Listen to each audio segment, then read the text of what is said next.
You're tuned in to Porch Talk with Revpat, where raw, real talk rules. So sit back and relax with that delicious cup of coffee or tea or your favorite glass of wine as Revpat delivers real, transparent, and raw conversations about all things life. Let's get started. Hello, hello, hello. Welcome to Porch Talk with Revpat. I am your host, Revpat. So blessed to have you here with me on the porch. And we are starting a series for the month of June. And the series is going to shock you, but we're going to have some real conversation. All brothers aren't bad. And I'm saying aren't for y'all because I really want to say ain't. But all brothers are not bad. I know that we have given our African American men a bad rap. Everybody wants to do that, but we're going to break that in the month of June. So coming up, I have some really special men, and I believe that once you hear their stories and how they feel, it might change your minds. So we're kicking it off with Reverend Jason Crampton. He's special to my heart. He's dear to my heart because he is a minister within Bissonnette Baptist, which is the church home that we both attend. My husband is pastor, and he's almost like a son to me because I didn't get any sons, so I get to take him. So we're just going to have a deep, open conversation about what it's like to be a single dad, what it's like to just be a Black man in America. Y'all lighter skinned folk, don't get scared. We're not going to go that deep, but we are going to discuss it because it's real and it's transparent. So grab your coffee, grab your tea, even your glass of wine, and let's get talking. Hey, Jay, how you doing? All righty. Yeah, you know, when I came up with the theme for June, you were the first name that came to mind. I said, I told Pastor, I said, I have to interview Jason. I've got to interview Jason because I really, truly admire you. And I've seen your growth over the last couple of years. And I don't know how, I mean, God has just done an amazing thing. Even with the COVID, we all I believe within our body grew a whole lot within that time away from the building because we had to focus on our relationships with the Lord. But today I just want to celebrate you, talk about what it's like to be a single dad. And I know you're proud because, man, those boys are doing their thing. And I know that girl is giving you a headache, but that's life. Right. That's all of them. That's all of them. I know you. But not only that, I see personally your influence on those young men. And I know they're typical young men. I know sometimes we see them in church and we just want to put them up there and say, oh, they just fantastic. But we know the truth. They can be just as crazy when we leave church. We just don't get to see it. So what is it like dealing with it? Just because we never get the male perspective on being a single parent. It's always the female. Yeah. And actually, now that I'm being led by the Spirit and how I live, it is different. Because before, it was more or less, you know, I'm your daddy, just listen to me. Yeah. You know, do as I say, not as I do, and things like that. But, you know, having to take on so much responsibility of just keeping the boys, and not only the boys, but the girls too. And by myself, that was different. Mm-hmm. And, you know, just learning how to be more caring towards them. And I guess getting in touch with my nurturing side, that was different. It was really a transition for me because my mind frame before I got back into the church and before God got a hold to me was not where it is right now. But I saw that as I started living according to the will of God, I saw the change in my children. You know, I saw their behavior getting a whole lot better. Everything, like, I can say at first they were wild. I had some wild kids and everybody knew that when Jason come with these kids, they better watch out because he wild and his kids are wild. But You now, really think that? I never ever thought that. oh yeah, they were, and I was. But getting back into the church and learning how to listen to the Spirit, it really helped me to have more self-control and be a better example as a father. You know, because a lot of times we think that I'm in my kid's life. I spend time with them, but how much of that time that you're spending with them is actually beneficial to your child? Oh, yeah. You know, a lot of times we can spend time with our kids, but the way we interact with them is doing more damage than good. And I had to really just take a look at myself. And God forced me to take a look at myself Sure. because he took everything away from me that was a distraction from him. And that was a hard time in my life. Mm-hmm. But now that I look back on it, I wouldn't trade that time for the world because that made me able to see past what was in the surface. You know, Yeah. it gave me a better relationship with God.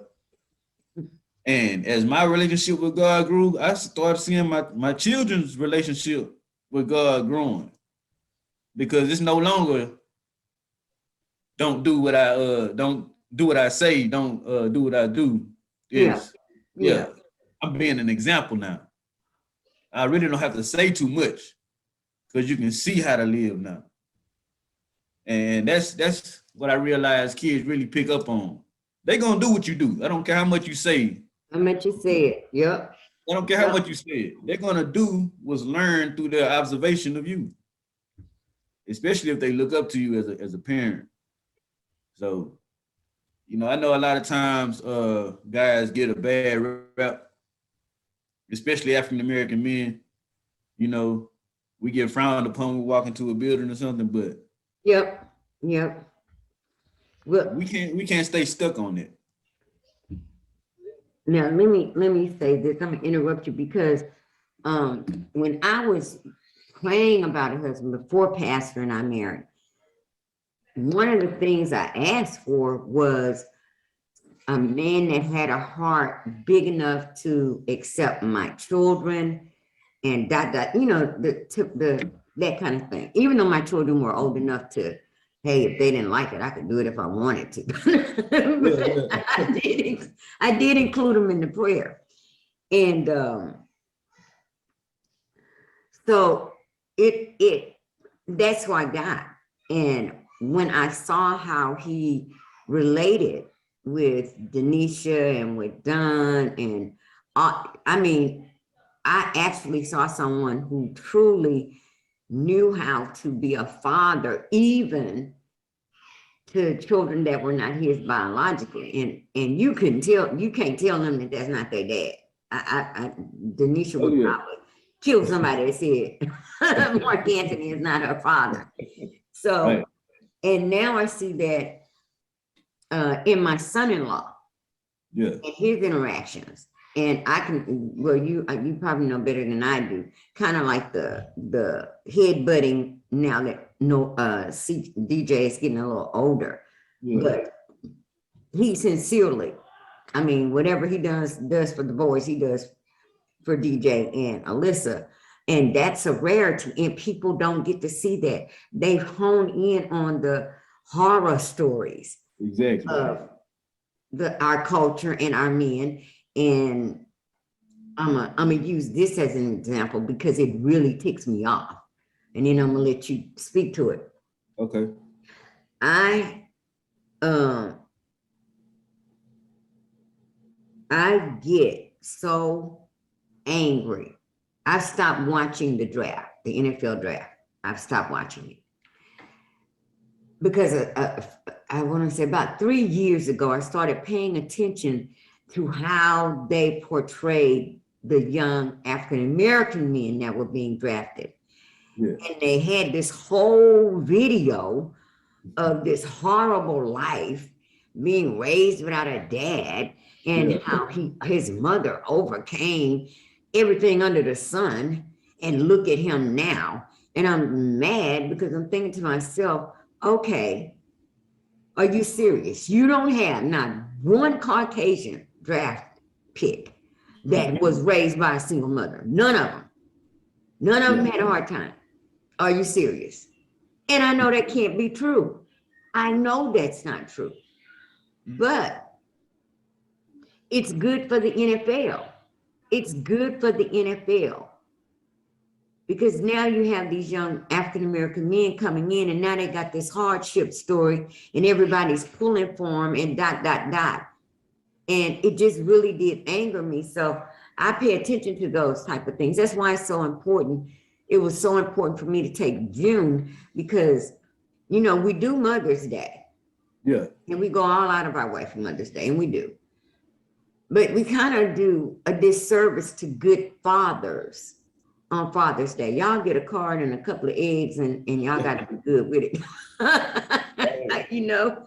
So, so what's your take on that? Because I know you're both your sons are athletes, and pretty soon they'll be, I know they're going to be somewhere picked up somewhere. They're going to go, they're going to get scholarships, and their talent is going to take them. How do you prepare them for that?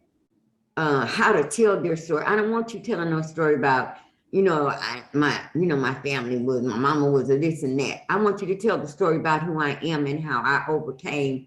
And I'm an A student, and I'm an excellent athlete, and that's all y'all gonna talk about today. That's right. That's right. You know, it's kind of hard because you know that once they reach a certain level, there's going to be a narrative that's spun about a Black child. You know, that's just how the media does it. Just like what you said, they won't show the pictures of, okay, because, you know, sometimes I forget the twins not even mine. Yeah. No, because I look at them like, those my kids. Yeah. You know, I take care of them just like my other kids. So, but when it comes to the athletes, the media likes to put us out there like we all have a hard time coming up. When actually, even the richest child have a hard time coming up. Even children with both parents can have a hard time coming up. But when it's an African-American child, that's all they want to focus on. They don't want to focus on, like you said, I've been an A student the whole time. Yeah. Yeah. You know, just speak on the good things like they do with the other athletes. The other, I mean, and that's what gets me. And I love football, but I said I'm not watching the draft anymore. Yeah.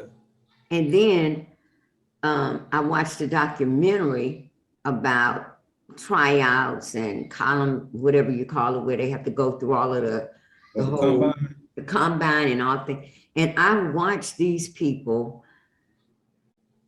assessing these young men, majority Black, looking at their bodies, looking at their flank. I mean, the only thing that hit my mind was like, this is like the daggone. Yeah. You know what I want to say. Oh, yeah. When they picking out the slaves to see who they want to choose. And I'm like, are y'all serious for real? Y'all really do this? And this was not that long ago. This was like maybe 3-4 years ago. So that to me is not a long time ago. Yeah. And it just really put a bad taste in my mouth about a sport that I love, because I know that the majority will be African-American young men. Yeah. So I know that outside of supporting JJ and Jacob in all of their sports and everything, I know that you're pouring into them, and the word, and you can see it, it's evident. Do you ever consider, because I would, because I'm terrified about Alyssa going to college. I really am. Now that JJ is about to leave off, and you see this your son, who is an excellent student, an excellent athlete, and seems to have his head together when it comes to his spiritual self. Are there any fears? Because I mean, I know you have a relationship with his mom, but it's still, those calls come, you by yourself. Those calls come, it's some stuff that only dad can handle. Mama can't handle this stuff. It's not, it wasn't meant to be that way. Don't get mad at me, women, but it is not. Some things we just need to have a male around because it's some stuff we can't handle. It's the truth. I know y'all don't blow me up. Glad you can't come, but it's just the truth. I'm 62. I get to tell you, it's the truth. Yeah. As a former single mother, I can tell you there were some things and some times in my life as a single parent that I needed the girl's dad to step in because it was way over my pay grade because I was gonna kill him. No understanding, just kill him. Period. So, do you have some things that maybe cross your mind? You go, man, I hope you're gonna be all right. Well, actually, I know they're gonna be all right because I know the road I went through. You know, I was raised up in the church. When I went to college,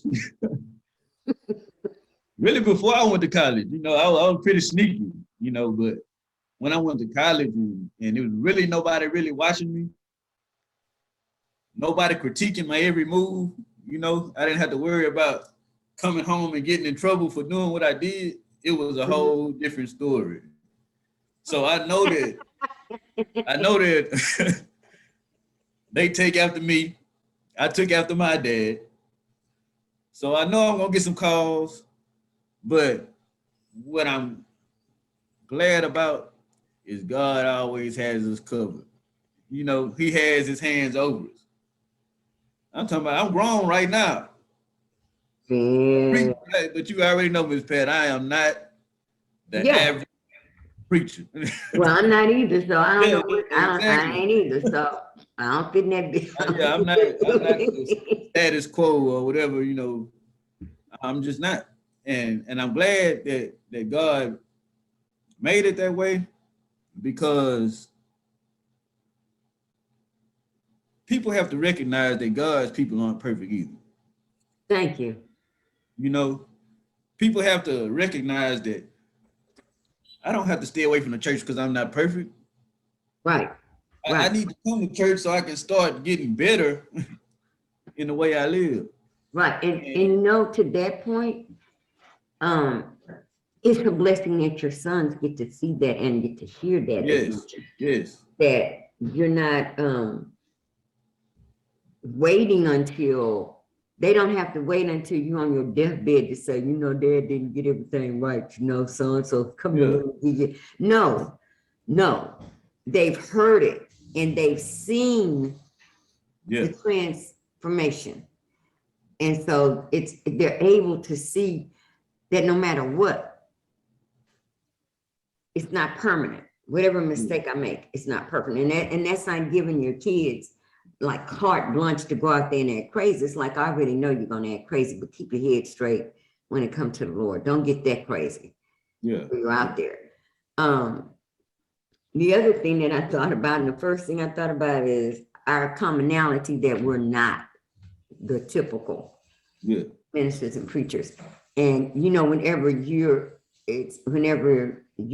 your time to stand in that pulpit. Oh yeah. Our Facebook is lit up with young people. Oh really? And, people that know you, young people that know you. If they know that is you, I can look and I'm like, okay, okay. So that's a lot of responsibility. That's a lot of responsibility for one person. But to know that you can have that kind of influence. How do you handle that? Because I know you're not going to beat them over the head. I know you're just going to be real with them and tell them this is it. This is how you do it. This is how it goes. But Does it bother you?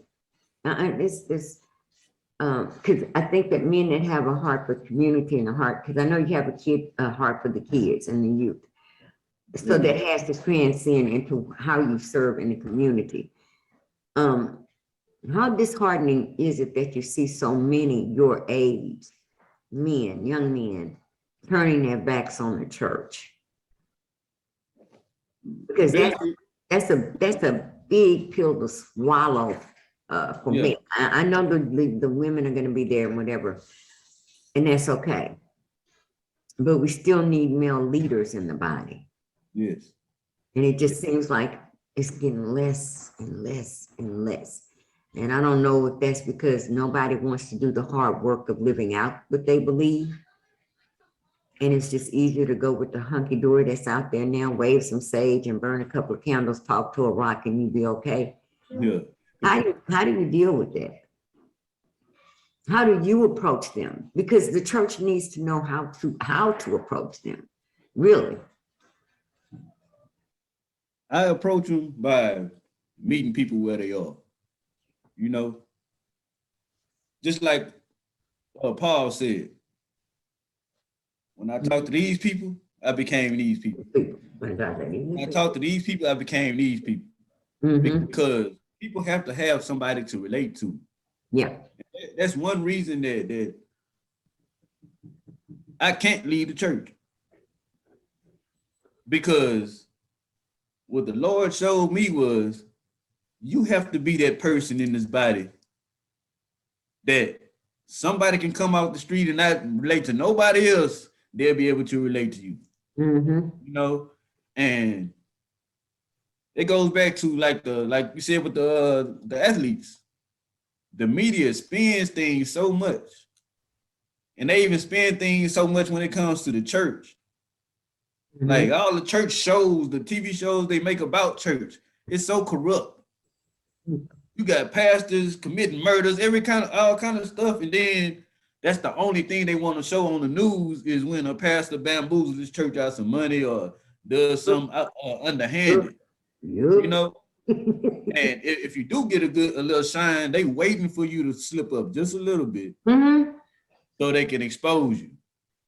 And that's something else that our young men have to look out for, because the reason why they putting you, when they showing you and they showing all this hard time you went through, your life, y'all were living in the hood and you had to share sandwiches with your brothers and sisters and cousins in the same house in a 1-bedroom house. And uncle in them. Yeah. So when something happens to where you make a mistake, and people forget that these kids are still in their 20s. In their 20s. I thought about that, Jay. Yeah, because they're going to make mistakes. I said, you know what? They do not have anything in place for these young kids that if they did come from butt naked, have no money, back of the way, you give them this money and you don't have any counseling, you don't have any people to teach them how to handle this money, how to handle this sudden influx of cash, and you think they're not going to lose their minds. What do you think they're going to do? Yeah, exactly. So how is that even? And then you use them up, really, because an average player nowadays is only going to play a really probably a good, maybe 5 to 10 good years. Yeah. Because I mean, at the start of the season, you got 50 people got hit and are out for the season. Yeah, you only played one game, and that's based on conditioning because they didn't used to do that. Lack of conditioning because you've given in to them and they don't want to go to the spring. They don't want to train, do summer training. They don't want to train properly because they're spoiled because you gave them this money and you're so scared they won't play that you've just given them their way. Oh, we don't have to. Oh, we're going to cut out all of the training and we only going to train for a month. It's no way you could train for a month for a whole season of football and think that you're not going to lose these players left and right. But I'm just a fan anyway. So they don't put in place things to help them mentally and spiritually when you give them that much money. So it's going to fall on you. Yeah. As a parent. That's right. To keep your sons and Jason's head straight Yeah. when that door is open for them. And that's a whole nother level of fathering and parenting. Yes, it is. Have you given that any thought? Boy, you better start praying. Oh yeah, yeah. You gotta start praying. Gotta keep praying. We're gonna keep praying. At the same time, we have to recognize what we're in. We know about the things that go on out here. We know how they're spinning the narrative about Black men. They've been doing it. You know? And when one of those kids get in trouble, and because of the story they told before, oh, I knew that was going to happen because this is what he came from. Yeah. It's an expectation of failure. Yeah, when you get the Caucasian, like the quarterback or something that gets in trouble, it's swept under the bridge, like, we give him a tap on the hand, we're gonna let that go. But you get somebody like Antonio Brown who's flamboyant and he comes out, but they're gonna drag that because they know that's what people are looking for. Yeah. And everything is about attention and ratings right now, like everything. And then that's what I try to get my kids to understand, that everything is not about attention. Everything is not about who likes you, because honestly, you're gonna recognize that a whole lot of people don't like you more than they like you. I don't care if they harden all your pictures or whatever. When it comes down to it, you're gonna see a whole lot more people are really rooting against you than for you. Right. And once you make it to a level that's over where they are, we'll see how many likes you get in. Yeah. I was looking at a post, and some people do go overboard, but Kanye West, he came on, he said, man, I called some of the people I knew, and Tory Lanez told me just to pray and wait for an answer from God. And people got mad because he even asked Tory Lanez, because Tory Lanez going through some things also, But how you gonna get mad at somebody for telling somebody to pray when they wait on the answer? And if he going through, he probably know the power of prayer. So you might want to listen to him. So when I'm going through and you come to me and you ask me, what do I beg? Look, I'm going through the same thing. You're going to have to pray your way through it like I'm praying my way through it. That's What right. is the difference? What is the difference? But that's why it's so vital for us as parents. I don't care if you're single, I don't care if you're married, I don't care if you've been married 10 times, divorced 10 times, it doesn't matter. Your responsibility as a parent is to teach, to the best of your ability, your children to filter out the craziness. Yes. And what you think is not crazy, all of them other people that's going to jump on the bandwagon and be mad about you taking advice to pray, they're the crazy ones. But the one that told you to pray, that's the one with the good sense, because he already knows. So that's it. I wanted to talk to you because I know I don't have time to ask you everything for us to really get deep in this. It's because I know that has a single dad today. Yeah. Today, not 1959, 1972, 1993, 1993, not even 2000. Yeah. The challenges are so freaking different. Yes. The challenges of keeping your kids safe, keeping your kids out of a jail cell, keeping your kids out of all sorts of things. The challenges are so great. And I can't imagine living in this time, raising 2 girls on my own. I can't. Oh, man. Look, Miss Patty. You have to do like the old school days. You need to go live with your grandmama. Right now, Jason, Jacob, and JJ, they at that age to where they doing stuff by themselves now. Like this weird spring break, they all going to San Antonio with their cousins. I was like, man, I don't know about that one. Alyssa. But I had to realize, I want to go to Galveston. I want to go to so and I'm like, no, you're not. And then I had to remember, wait a minute, she's 18 in 1 month. Yeah, exactly. 18, what are you talking about? And she keeps saying, But Gigi, I'm not a kid anymore. And I'm on this phone at about 10:30. Where you at? Where you where you at? It's hard as a parent to accept that. It's hard as a parent to accept that. Man, You don't you want think it's hard anything. for a parent? Change places with me, because I'm not ready for it, man. I'm not ready for it. And I know her friends probably be like, your granny called you at 11 o'clock and I'm up waiting on you to get here. But it comes a time to where you have to understand, you have to recognize that, hey, when I say I'm putting you in God's hands, that's what I'm doing. I'm putting you in God's hands. Now, before we close, let me ask you one question. Crazy, you don't have to answer. Yes, you do, because I'm asking. Do you ever think about getting married? Oh, yeah. Yeah, most definitely. You know, I know God got somebody for me. Yeah. And I know it's coming soon, you know. Yeah. But God had to get me right first. That's what it is. Yeah. So that I could be the right person for that right person. Yeah. You know, and whoever he puts me with, I guarantee he done got them right first. So they can be the right person for me. You know what I'm saying? I know what you're talking about, because I know your pastor prayed a whole lot, because I was like, if he told you me, I know he gave you the scoop, brother.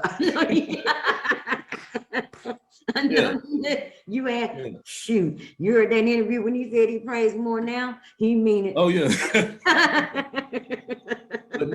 but he prays more now. But that's a good thing, because that's a good thing. I never, even raising the girls, when I was a single man, I never ever lost the desire to be married. But I did the same thing. I took 2 years and I just got myself together, because I knew I wasn't ready. When I was saying I was ready, I knew I wasn't ready internally. Yes. To be married. It was some stuff I needed to get under. He needed to get me cleaned up, and it took a good 2 years. Yeah. And not to say that he's still not working on me, because I still have some of the things, some of the, what can I say? The independence of being a single. I still have a little bit of that where I have to go, who you talking to? Yeah. You know, that kind of thing. Yeah. And I have to do that woosah. Wait a minute now. Yeah. So I still have a little bit of that, but I think that's good. Yeah. I wouldn't want to give that up, because I wouldn't want to. I'm glad he didn't just make me just this walking zombie that was going, oh yeah, got some you get me and da. No, I'm still gonna be me. Right. So that was my last question. And the other piece of that is foundation. Your foundation, and how your foundation with your dad has to see that progress and see that in your sons, and to know that that's a legacy that's going to be carried on, good, bad, or indifferent. I'm not often talking that other stuff. People want to, you want to make a perfect person, a person that somebody should emulate, or that you can say that's a legacy of faith, and that's a lie. That's a lie. I'd rather my grandchildren remember the times I didn't get it right, but then remember all of the times that I stayed faithful, that no matter what. So that, to me, how does that feel? Because that's a solid foundation. I don't care. Oh yeah, it makes me cry sometimes. Just to be honest. Yeah. To know that God uses imperfect people. Yep. And when you read the Bible, every one of them. Nobody in that Bible is perfect except for Jesus. Every one of them. Every one that he used in a amazing way had issues. Every single one of them. Yeah. So I mean, and I tell people that. I'm glad you said that. I tell people that, because man, y'all looking at the wrong things. You're looking at these people that's putting themselves on a pedestal, and y'all looking at the wrong folk and using them as an example, when God has a book full of jacked up people that you can use as an example. People, you know, because I'm serious before we close, because what crossed my mind, I heard somebody say something really negative about Eve. about Eve and partaking of the fruit and whatever. Oh, yeah. And I kind of hear some stuff and then just God. And the Holy Spirit said, well, how would you know that? Because Eve didn't think of this, and I'm gonna preach this. Eve didn't have a mother. Eve didn't have a father. Eve didn't have best friends. Eve didn't have anybody to go to and make and sit with and say, well, hey, this snake over here or this whatever. Yeah. Just presented this with me. What do you think? She didn't have an outlet. She didn't have anybody to go to. And the person that should have been able to say, girl, don't do that. Yeah. Didn't do it. Didn't do it. Yeah. Didn't do it. So what do? When you don't have anybody else to ask, what do? You go to the only person there, and that advice is the wrong advice. Okay, so you're gonna beat me upside my head because I didn't have what you have. And that's certain. Now, see, I told you, we think outside the box. He gives me that kind of crazy stuff that nobody else would probably think about. But that just goes with how we perceive and how he will show us we all have fallings. Nobody from Genesis to Revelation, except Jesus Christ, was perfect. And even him, even Christ, think about this. And this is our example for our children. This is our example for ourselves. Even Christ in his humanity, not divine Christ, humanity, had to question his father. He did. About the decision. Multiple times. In the garden. Yeah. He did it. Hey, bro. Hey, look, I thought about it and I don't want to do this. Right. Wait a minute. But he went through it. Yeah. But even on the cross, your Savior questioned the Father. Why have you forsaken me? He did that not because he didn't trust the process. He knew what the process. Yeah. He did that in his humanity so that, look, when he gets to interceding on my behalf and on your behalf and on Jacob and JJ's and Jason's and Alyssa's behalf, he says, hey, look, Dad, hold up. I know what it feels like. Yeah. And I even thought you wasn't around. You know what I'm saying? I thought I even accused you of leaving me. So we have examples even in our Savior about the things that, so I beat myself up, and I'm sure you have. Any parent out there, you find me a parent that hasn't questioned something. Yeah. Yeah. But I'm glad that God allowed me to go through the things, and everybody should, because they have children. Because your children gonna go through some things. And if you've never been through anything, how are you gonna tell your children how to handle the things that come their way? So I look at it like everything we go through, there's something that can be passed on. The lesson that's learned from what we go through is something that can be passed on in case your kids have to go through it, or to help them avoid having to go through unnecessary things. And that's the main thing I say, man, the Lord put so many opportunities and blessings right in front of me, and I missed them because I was trying to do my own thing, my own way. And if I can help them miss that. That's a good point, because I come from a generation where we didn't do that. Yeah. We didn't talk about stuff. Yeah. If it happened, you heard it some other way, but you wasn't going, nobody outside that house was going to know, and I think that really impacted how I parented, because there were things I should have said to my daughters about my experiences that I didn't until they were grown. Yeah. And I really started to feel sort of like I cheated them, because how does a kid know why you react a certain way if you've never said I'm like this because of this? Yeah. You just walk around and say, well, this is just me, which is crap. But we say it because right. I was not raised in a way where you just sit down and say, well, this happened, this happened, this happened. And that's great insight on, okay, what happens with me, I can use everything that happens with me. Yeah. My kids. That's right. Mm. That's right. Y'all hear that, parents? Y'all young parents out there, don't be knocking your kids upside the head.